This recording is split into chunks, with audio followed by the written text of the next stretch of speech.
ये भी नहीं समझ आती कि ये इसके ऊपर कंट्रोवर्सी क्यों है, जब कुरान में वाज़े लिखा गया है कि नबी सल्लल्लाहु अलैहि वसल्लम अल्लाह के आखिरी पैगंबर हैं, तो इसके ऊपर डिबेट क्यों है। जो नहीं मानता वो मुसलमान ही नहीं है इसमें।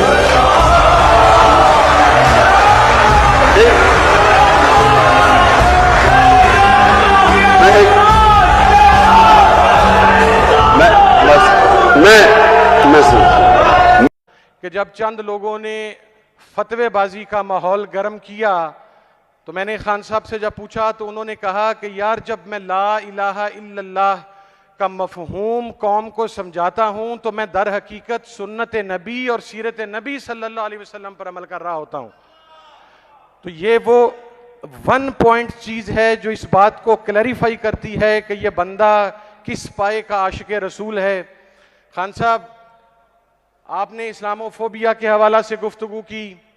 आपने अल कादिर यूनिवर्सिटी कायम की, आपने अशराए रबीउल अव्वल मनाया, आपके दौरे हुकूमत में कुरान पाक की तालीम को एज अ कंपल्सरी सब्जेक्ट निसाब में शामिल किया गया। आपके दौरे हुकूमत में पंजाब में अल्हम्दुलिल्लाह हमने कुरान पाक के तर्जमा के हवाला से काविश की, और बेतहाशा वो चीज़ें हैं जो अनप्रेसिडेंटेड हैं। इससे पहले मजहब के नाम नेहाद ठेकेदार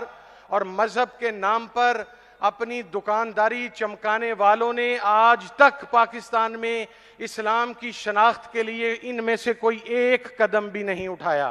तो ये अप्रिसिएशन आप डिजर्व करते हैं, और ये जिसका क्रेडिट है ये उस इंसान को, उस शख्सियत को जाना चाहिए, और हम उम्मीद रखते हैं। और ये भी आखिरी बात मैं अर्ज कर दूं कि ये पाकिस्तान के जो मामे चाचे बने फिरते हैं,